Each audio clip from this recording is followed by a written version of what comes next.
Binti yangu, kuna mambo mawili muhimu sana uyatambue kwenye ndoa.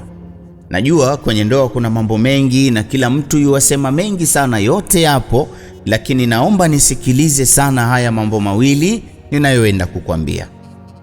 Jambo la kwanza mwanangu, unapokwenda kwenye ndoa kuna vitu viwili ujue kuvitofautisha kati ya mwanamume na mume. Lakini pia uweze kutofautisha kati ya mwanamke na mke. Ndio maana anasema kuna uwezekano mkubwa kupata haki sawa kati ya mwanaume na mwanamke, lakini ni ngumu sana binti yangu kupata haki sawa kati ya mke na mume. Unapokwenda kwenye ndoa, tambua wewe una majukumu yako na mume wako naye ana majukumu yake. Abadani majukumu hayawezi kwenda 50-50.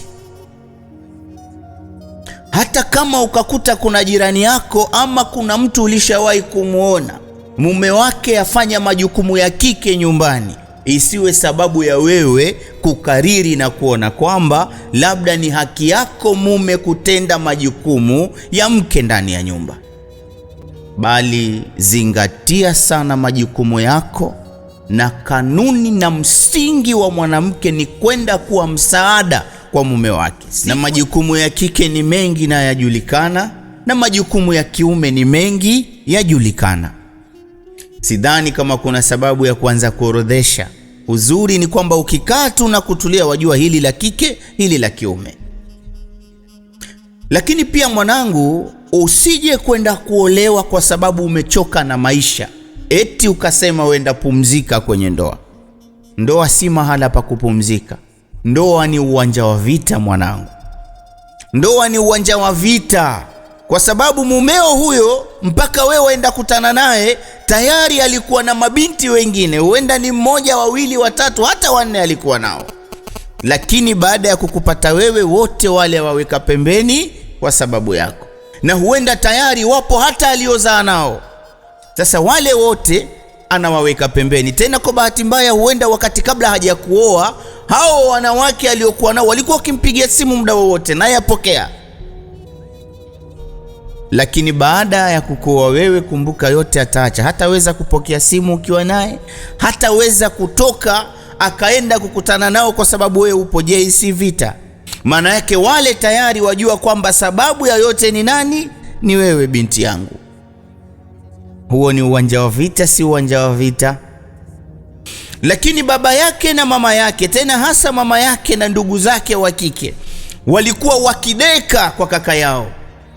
Mama alikuwa akideka kwa mwanae, akipiga simu moja tu, mwanangu na shida fulani, baba yuarusha hela ama apeleka ama aenda kwa wakati wowote.